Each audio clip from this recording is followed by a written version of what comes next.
잠이 부족하면 어떻게 되냐, 뇌 기능이 떨어지게 되겠죠. 나중에 치매, 뇌 손상이 올 수도 있고 뇌혈관 기능이 떨어질 수도 있고, 그 다음에 면역력이 많이 떨어지게 됩니다. 살도 많이 찌게 됩니다. 각종 성인병도 많이 걸리고 심장에도 안 좋아요. 최악의 수면 습관 여러 가지가 있죠. 4가지를 한번 말씀드려 볼게요. 침대에 눕자마자 잠들 수 있는 몇 가지 팁을 알려드리도록 하겠습니다.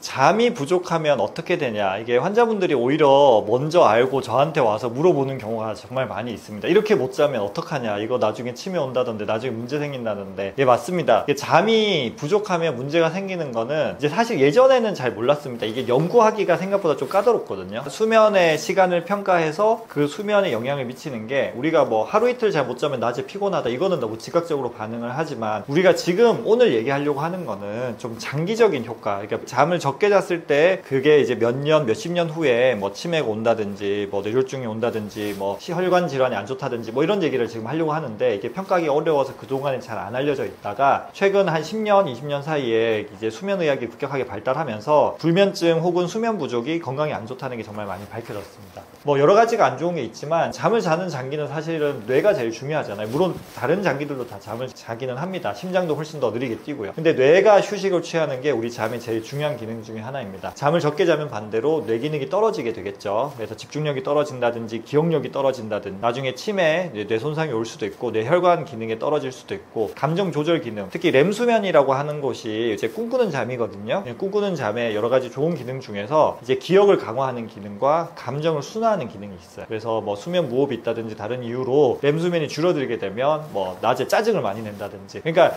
내가 오늘 짜증 많이 나서 짜증을 많이 낸다, 아니면 가족 중에 우리 배우자가 나한테 짜증을 많이 낸다, 이게 단순히 그냥 감정적인 그냥 문제가 아니라 수면 장애 혹은 이제 잠을 적게 자서 생길 수 있는 결과일 수도 있는 거죠. 그 다음에 면역력이 많이 떨어지게 됩니다. 잠을 자는 동안 우리 면역력이 많이 보충이 되거든요. 이런 것들이 한번 리프레시가 되고 휴식을 취하면서 면역이 보강이 되는데, 면역력이 떨어지면 각종 염증이 많이 생기고 역시 노화를 촉진시키는 결과, 회복을 지연시키는 결과를 가져올 수가 있습니다. 그리고 이제 잠을 적게 자면 잘수록 이제 대사 기능에 문제가 생기고 식욕 조절 호르몬의 조절에 문제가 생기기 때문에 살도 많이 찌게 됩니다. 또 살이 많이 찌면 또 여러 가지 문제가 많이 생기잖아요. 의욕도 떨어지고 뭐 각종 성인병도 많이 걸리고, 그리고 대사 기능에도 안 좋고 심장에도 안 좋아요. 잠을 잘 때 우리 심장의 심장 박동수가 느려집니다. 제가 이제 환자분들 이제 수면 다원 검사를 해보면, 이제 잠을 잘 때는 평소보다 이제 맥박수가 10, 20 떨어지는 경우가 상당히 많고, 또 반대로 수면 무호흡증이라고 해서 잘 때 이제 코골이가 있으면서 기도가 막히는 분들이 계시거든요. 이분들은 뭐 심장 박동수가 100 이상도 올라갑니다. 수면 무호흡증이 있어 심장 박동수가 올라가는 분들은 그 심혈관계 질환으로 인한 사망 위험이 많이 올라가거든요. 그래서 잠을 잘 자는 것이 또 심장병 예방에도 너무너무 중요하고, 그 외에 뭐 호르몬 조절 이상이라든지 뭐 체온 조절 이상 이런 문제들도 생기기도 합니다.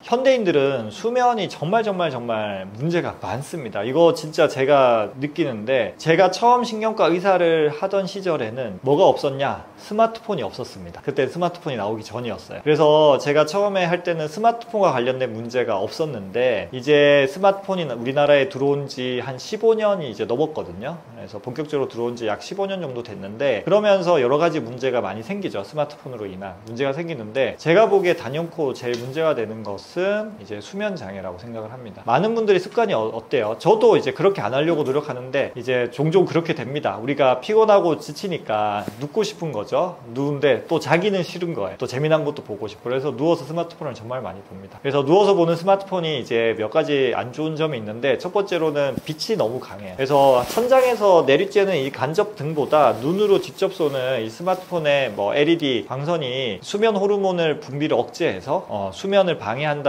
너무나도 많이 알려져 있습니다. 암만 약하게 줄이고 블루라이트 차단 안 하는 것보단 낫지만, 블루라이트 차단해도 충분치가 않습니다. 그래서 스마트폰을 보는 것 자체가 안 좋고요. 두 번째로는 스마트폰을 우리가 이제 좀 재밌으려고 많이 보잖아요. 뇌를 자극을 하게 됩니다. 그러다 보니까 이제 뇌가 흥분하게 돼서 잠이 안 오고, 또 스마트폰을 보다가 잠이 드는 게 시간을 정해놓고 내가 뭐 12시까지만 스마트폰 하고 12시에 딱 끄고 자야지 이렇게 되는 게 아니라, 스마트폰을 한참 하다가 재미난 게 없으면 좀 빨리 자게 되고, 피곤하거나 재미난 게 없으면 재미난 예민한 거 있으면 내 예상보다 30분, 1시간을 늦게 자는 경우가 너무 비일비재하다는 거죠. 그래서 원래 자야 될 시간보다 더 늦게 자게 만드는 게 또 스마트폰이 가진 나쁜 영향 중에 하나입니다. 제가 보기에 최근 10년 사이에 불면증 환자가 아니면 수면장애 환자가 급격하게 증가했는데, 첫 번째 원인은 단연 스마트폰입니다. 두 번째는 이제 스트레스가 증가한다는 거죠. 우리가 사회가 발달하면서, 이것도 뭐 저는 스마트폰, 인터넷의 영향이라고 생각을 하는데, 남들보다 훨씬 더 이제 예전보다 훨씬 더 이제 비교를 많이 하게 되고, 남들이 어떻게 사는지 알게 되고 하면서 욕심도 많아지게 되고 하면, 우리가 거기서 오는 스트레스가 너무 많아집니다. 스트레스가 많아지니까 또 내 자신을 채찍질해서 낮에 또 더 열심히 살아야 되고, 또 내 생각만큼 잘 안 되기 때문에 또 스트레스가 많아지고,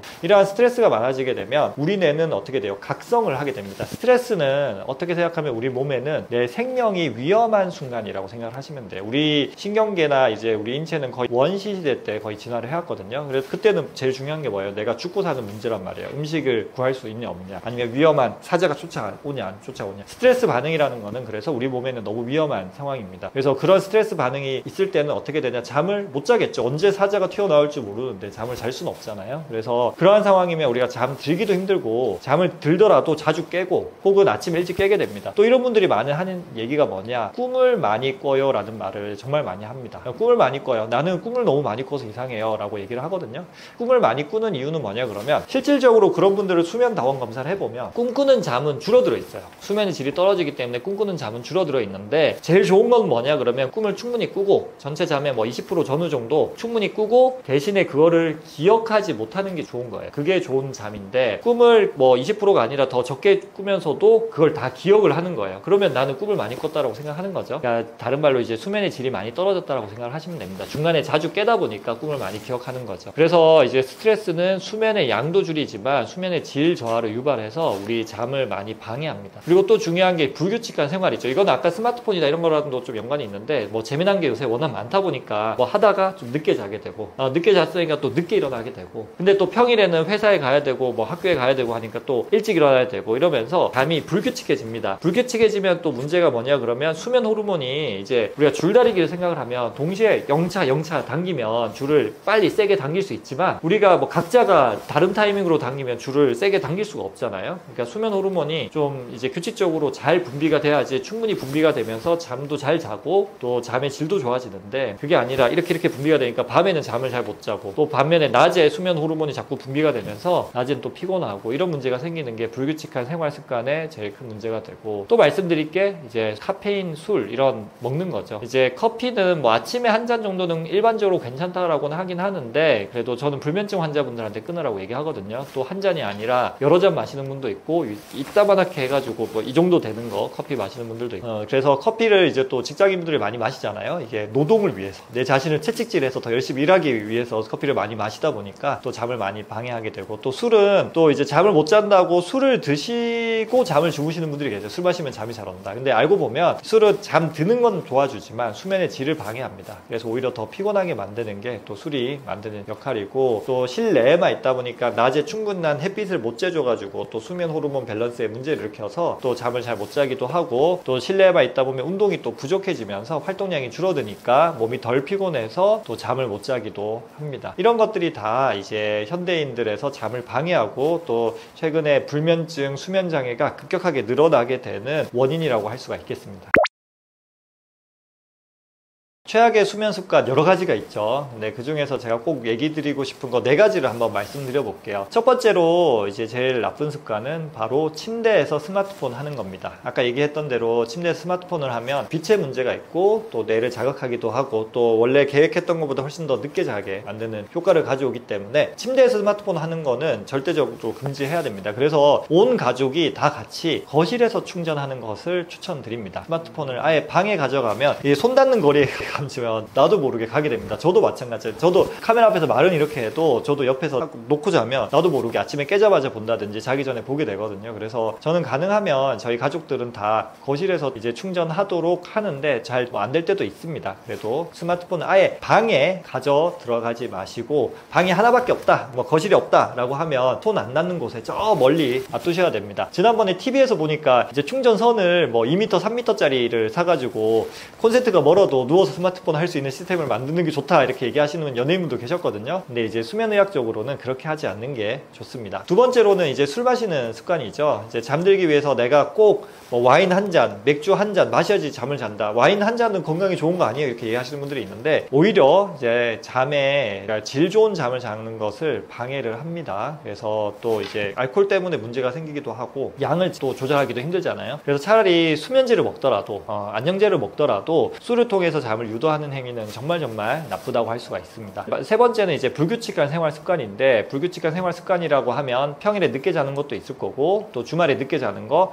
그리고 주말에 늦게까지 자는 습관도 마찬가지입니다. 그래서 주말에 늦게 일어나게 되면 그거 맞춰서 또 늦게 자게 되고, 그래서 주말 사이에 뒤로 밀린 수면을 평일에 당기려고 할 때 문제가 많이 생기거든요. 그래서 주말이랑 평일이랑 기상시간 기준으로 2시간 이상 차이가 나면 안 됩니다. 가능하면 1시간이 좋고요. 예를 들어서 평일에 내가 7시에 일어나는 사람이다 라고 하면, 가능하면 주말에도 8시, 늦어도 8시 반이나 9시 전에는 기상을 하셔야 되고, 평일에 6시라면 7시, 8시 전에 기상을 하셔야 됩니다. 그래서 평일이랑 주말이랑 이제 가능하면 1시간, 못해도 2시간 이상 차이 나게 되면 그게 이제 소위 말하는 월요병의 주범이 되게 되는 거죠. 그 다음에 이제 말씀드릴 게 이제 침대에 너무 오래 누워있는 습관입니다. 그래서 내가 자려고 누웠는데 잠이 안 온다 그러면 사실 침대를 빨리 벗어나는 게 좋거든요. 계속 침대에서 막 이렇게 눕고 저렇게 눕고, 아니면 중간에 자다 깼을 때, 아니면 아침에 자고 너무 일찍 깼을 때 피곤하다는 핑계로, 피곤하는 이유로, 물론 피곤하긴 한데 자꾸 누워 있다 보면 가끔은 괜찮지만 그런 게 매일매일 반복이 되다 보면 우리 이제 수면 습관이 점점 나빠지고, 그래서 오늘 이제 제가 진료본 불면증 환자분도 잠을 못 잔다고 얘기하시는데 실제로 침대에 누워 있는 시간은 11시간이었어요. 누워서 거의 시간을 보내는 거죠. 수면제를 되게 많이 드시는 분이었는데 수면제를 8시에 드시고 8시 반에 누우시고, 침대 밖으로 나오는 거는 거의 7시 정도에 나오셨거든요. 그러니까 너무 오래 누워 있으니까 그 누워 있는 시간에 풀로 잘 수 있는 사람은 아무도 없어요. 뭐 신생아도 그렇게는 안 자요. 그러다 보니까 우리는 이제 자다 깨다 질 좋은 잠을 자게 되고, 그게 점점 나쁜 수면 습관으로 굳어지게 되는 거죠.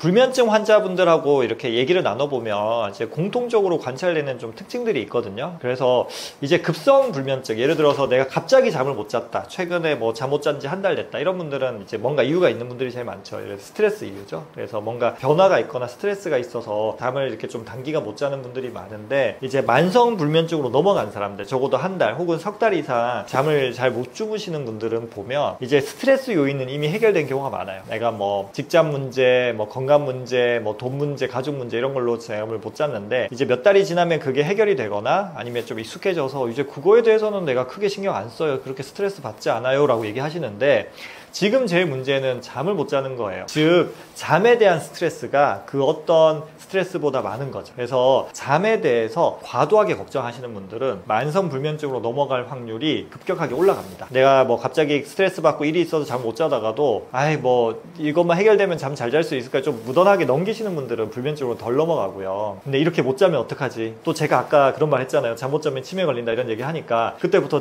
잠 못 자면 치매 걸린다던데 그때부터 새로운 걱정을 만들어내시는 경우가 있거든요. 그래서 이게 맘대로 되진 않아요. 솔직히 내가 스트레스 아니면 이 잠에 대한 걱정이 이미 생겼는데, 아니면 그게 자꾸 올라오는데 그거를 내 맘대로 할 수는 없지만, 그래도 이제 최대한 마음 편하게 잡수시는 게 좋습니다. 그래서 잠에 대한 과도한 걱정을 하는 게 불면증 환자분들의 제일 큰 특징 중에 하나예요. 그리고 두 번째가 이제 잠에 대해서 강박적인 사고를 많이 하시죠. 내가 어제 못 잤으니까, 어제 잠드는데 1시간 걸렸으니까 아침에 1시간 더 누워 있을 거야. 어제 잠을 4시간밖에 못 잤으니까 오늘은 낮에 뭐 3시간 누워 있을 거야. 아니면 잠 누웠는데 바로 잠 들어야 돼 하면서 이제 눕자마자 시계를 뭐 이제 5분 10분 단위로 본다든지, 아니면 자다가 깼을 때 내가 이제 그런 분들 진짜 많아요. 내가 12시에 잠 들었잖아요. 중간에 깼어요. 바로 시계를 확인해요. 내가 몇 시간 잤는지 궁금해서. 1시간 잤는지 2시간 잤는지 하시면 안 돼요. 시계 보는 순간 잠에서 깹니다. 뭐 1시간만 자고 깼을 때 12시에 잤는데 1시에 깼는 거를 보는 순간 내가 좌절감에 빠져요. 그러면 잠에 대한 공포, 이제 집착, 강박이 늘어나게 됩니다. 그러면 나쁜 호르몬이 많아지고 잠을 더 못 자게 됩니다. 그래서 침실에서 시계를 보지 않는 게 좋고요. 그 다음에 뇌가 많이 이제 깨어있죠. 과도하게 깨어있어요. 뇌파 같은 걸 해보면 뇌 자체가 많이 각성이 돼 있어서 잠을 못 자는 그게 많고, 또 정말 중요하고 이게 특히 젊은 분들한테 많은데 수면 리듬이 많이 깨져 있는 경우가 많아요. 즉 늦게 자고 늦게 일어나고. 근데 이제 늦게 자고 늦게 일어나는 게 무조건 무조건 나쁘냐 그런 건 아니거든요. 근데 그게 일정해야 돼요. 그러니까 뭐 예를 들어 3시에 자고 10시에 일어난다, 뭐 새벽 3시에 자고 오전에 좋아요. 근데 이제 그렇게 늦게 자고 늦게 일어나는 분들은 대체로 불규칙한 경우가 많아요. 내가 3시라는 시간을 정해놓고 자는 게 아니라 뭐 일을 하다가 뭐 재미난 거 보다가 졸리면 자고, 그게 그래서 2시가 됐다가 3시가 됐다가 5시가 됐다가 7시가 됐다가 이렇게 바뀌고, 기상하는 것도 10시에 이제 지켜서 일어나는 게 아니라 뭐 좀 늦게 잤으면 늦게 일어난다든지, 아니면 뭐 오전에 뭐 약속이 있다, 일이 있다 그러면 또 8시 일어나기도 하고, 즉 불규칙해지는 게 우리 수면장애의 큰 원인 중에 하나거든요. 그래서 무조건 일찍 자고 일찍 일어나세요 라고 얘기하는 건 비현실적이라고 생각하고, 늦게 자고 늦게 일어나도 좋아요. 근데 그것을 이제 규칙적으로 평일 주말 큰 차이가 안 나게 지켜주는 게 우리 수면에 정말 중요한 거다, 이렇게 생각을 하시면 됩니다. 네, 그렇게 되면 큰 문제가 없는 경우가 많습니다. 제 환자분들하고도 얘기해보면 사실 그 직업이라고 하는 게 모든 사람이 다 낮에만 일하는 게 아니잖아요. 그래서 이제 제일 큰 문제는 이제 교대 근무자 같은 경우는 좀 힘든 경우가 사실 많이 있고, 야간 근무자들이 있습니다. 퇴근을 새벽 뭐 1시, 2시에 하시는 분들이 계시거든요. 이런 분들 같은 경우에는 새벽 1시에 퇴근한다고 바로 자려고 하지 말라고 말씀을 드립니다. 우리가 뭐 누구나 일하다가 딱 집에 가자마자 누우면 잠이 당연히 안 올 거 아니에요. 그래서 우리가 약간 흥분된 신경 신호가 조금 가라앉혀 주는데, 또 한두 시간, 두세 시간 걸리니까 차라리 뭐 좀 쉬다가 놀다가 TV 좀 보다가 한 3시, 4시에 자도 된다고 말씀드리는데, 그분들한테 항상 강조하는 거는 규칙적으로 4시에 자기로 했으면 4시에 자고, 아침에 11시 그러면 한 7시간 계산하면 11시 정도가 되잖아요. 그래서 늦게 자든 일찍 일어나든 일찍 자든 무조건 11시 전에는 기상하라고 말씀을 드리죠. 그래서 그런 분들도 그렇게 조언을 드려서, 아 그러면 내가 억지로 뭐 또 일이 끝난 시간도 좀 불규칙해질 수 있으니까, 불규칙하더라도 잠 드는 시간 깨는 시간을 맞추고 나서는 이제 수면 문제가 해결되는 분들이 정말 많이 있습니다. 그래서 늦게 당연히 일찍 자는 게 좀 더 좋기는 한데, 그래도 그거보다는 더 중요한 것은 규칙성이라고 생각을 하시면 됩니다. 자, 침대에 눕자마자 잠들 수 있는 제가 몇 가지 팁을 알려드리도록 하겠습니다. 이거는 이제 불면증 환자분들한테 특히 필요한 거고요. 불면증이 아니더라도 내가 좀 건강한 잠, 그리고 건강한 뇌를 유지하고 싶은 분들에게 도움이 되는 팁입니다. 첫 번째로 중요한 것은 매일 같은 시간에 일어나는 것입니다. 그래서 아침마다 같은 시간에 일어나다 보면 우리 수면 호르몬이 규칙적으로 분비가 됩니다. 잠드는 것도 같은 시간에 하면 좋기는 한데, 현실적으로 그건 쉽지가 않아요. 내가 원하는 시간에 그날 컨디션에 따라서 내가 12시에 자야지 한다고 바로 잘 되는 게 아니거든요. 그래서 먼저 해야 될 것은 기상 시간을 고정하는 겁니다. 두 번째로는 이제 자기 전에 이제 스마트폰 하지 않고 빛을 차단하는 겁니다. 이제 수면의학적으로는 보통 2시간 정도를 얘기를 하고 있습니다. 2시간 전부터는 간접등을 하고 스마트폰을 사지 말라고 돼 있는데, 제가 이제 환자분들하고 많이 얘기를 나눠보고 저 자신도 테스트 해본 결과 2시간은 좀 힘들어요. 2시간은 좀 힘들어요. 우리가 뭐 퇴근 늦게 하고 2시간 동안 아무것도 하지 말라는 거냐, 잘 때까지 그렇게 되기도 하거든요. 그래서 제가 가이드 드리는 거는 30분입니다. 30분. 그래서 적어도 잠자기 30분 전부터는 잘 준비를 하시고, 이때는 스마트폰 하지 마시고 집을 좀 껌껌하게 하고 가벼운 독서, 집안일 조금 하시다가 주무시면 되거든요. 그래서 최소 30분은 무조건 지키시고, 가능하면 조금 더 해서 60분, 1시간 정도 하시면 더 좋을 것 같아요. 그리고 이제 침대는 잠자는 곳으로 인식을 해야 됩니다. 그래서 이제 침대에서 자꾸 스마트폰 보고 책 보고 뭐 침대에서 운동하시는 분들도 있어요. 그리고 TV 보시는 분들도 있고 한데, 침대는 잠만 자야 돼요. 잠이랑 부부관계 외에는 다른 거 하시면 안 돼요. 그래서 침대는 딱 누우면 바로 잠을 잔다, 이렇게 뇌랑 몸에 인식을 시켜주시는 게 좋습니다. 그리고 마지막으로 이제 낮 동안에 활동하는 거 이제 조금 도움 됩니다. 그리고 당연히 안 하는 것보다 낮에 활동하는 게 더 좋은데, 의외로 낮에 이제 무리한다고 해서 잠을 잘 자는 건 아니에요. 정말 많은 환자분들이 얘기하는 게, 내가 낮 동안에 너무 이제 몸을 써가면서 혹은 이제 사무실에서 너무 열심히 일해서 정말 몸은 녹초가 됐는데 잠은 안 와요, 이렇게 얘기를 많이 하십니다. 그래서 앞서 말씀드린 것들이 좀 더 저는 중요하다고 생각을 하고요. 그 다음에 또 중요한 게 낮에 햇빛 보고 뭐 이제 활동하는 거가 그 다음으로 중요하다, 이렇게 생각하고 있습니다. 그래서 이제 어지럼증으로 고생하시는 분들에게 꼭 당부드리고 싶은 말씀이 있습니다. 이제 어지럼증이 별거 아닌 것 같아도, 어지럼증으로 고생하시는 분들, 하루하루가 내 모든 행동 하나하나 할 때마다 어지럽다고 생각하면, 이 어지럼증은 우리 삶에 큰 영향을 미치는 정말 골치 아픈 병이라고 할 수가 있는데, 아쉽게도 이제 어지럼증이라는 게 병원에서 약 먹는다고 뚝딱 좋아지는 게 아닙니다. 그래서 혼자서 관리하는 것이 되게 중요하고, 또 저한테 진료받는 환자분들 중에서는 그냥 병원에서 그냥 약 드세요 하세요 라고 하고 약간 반포기 상태로 지내시는 분들, 병원에서도 포기하고 지내는 분들이 정말 많이 있습니다. 그래서 이제 뭐 자꾸 병원에 어지럽다고 찾아가면 에이 그거 그냥 심리적인 문제예요, 정신과 가세요, 이렇게 얘기 듣는 분들도 정말 많고요. 근데 어지럼증은 그렇지 않습니다. 이제 단순히 심리적인 문제가 아니라 이제 복잡한 여러 이제 신경계 기능에 문제가 생겨서 생기는 거고, 제가 오늘 말씀드린 생활 수칙이라든지 혹은 이제 전정 재활 운동 같은 것들이 있거든요. 그런 전정 재활 운동 열심히 하고 또 생활 관리가 그 무엇보다 중요합니다. 잘 먹고 잘 자고 운동하는 거. 그래서 이런 것들 스스로 할 수 있는 게 사실은 어지럼증 치료에서 이제 병원에서 하는 약물 치료 보다 훨씬 더 중요한 거라고 생각을 하시면 됩니다. 그리고 내가 어지러움이 낫지 않으면 어떡하지, 그 불안한 생각이 스트레스 호르몬을 증가시키고 또 어지러움을 더 민감하게 만들거든요. 그래서 그런 생각을 버리고 이제 어지럼증을 관리하시면 되고, 이제 어지럼증을 좀 더 열심히 적극적으로 치료하고 싶다라고 하면 제가 최근에 낸 어지러움 극복 혁명이라고 하는 책이 있습니다. 제가 이제 어지럼증 관련 서적을 많이 봤는데 너무 의사 입장에서 병에 대해서만 초점이 맞춰져 있고, 정작 이제 이걸 겪고 있는 환자분들의 일상에는 크게 관심이 없고 어떤 노력을 통해서 좋아질 수 있게 하는지 관심이 없어서, 제가 이제 출판사 사장님이 저한테 먼저 연락을 주셨어요. 그런 책을 자기는 찾고 있다라고 하셔서. 그래서 제가 좀 심혈을 기울여서 쓴 책이니까 어지러움으로 고생하신다면 제 책을 구매해서 혹은 도서관에서 빌려서라도 한번 보시는 것을 추천을 드리고요. 그 다음에 이제 제가 유튜브 채널도 운영하고 있습니다. 그래서 그 유튜브에는 책처럼 좀 체계적인 것보다는 그때그때 이제 필요한 내용들, 또 도움이 될 만한 내용을 선정해서 제가 올리고 있으니까 어지럼증 뿐만 아니라 두통이라든지 수면장애, 치매, 뭐 자율신경장애 등등 그 여러분들한테 필요한 신경과적인 내용들을 제가 최대한 알차게, 제가 중요하게 생각하는 것은 남들이 하지 않는 얘기를 하는 겁니다. 우리가 쉽게 의학 정보를 요새 너무 쉽게 얻을 수 있기 때문에 남들이 하는 얘기까지 제가 굳이 할 필요는 없다고 생각을 하고요. 근데 제가 실제로 환자를 보면서 환자분들한테 꼭 얘기해주고 싶으신 거, 또 꼭 유용한 정보들을 제가 선별해서 영상 촬영해서 직접 제가 영상 혼자 촬영해서 올리고 있으니까, 그래서 뇌 건강에 관심이 있으시고 어지러움 두통으로 고생하신다면 제 채널 한번 찾아와 주셔도 좋을 것 같습니다.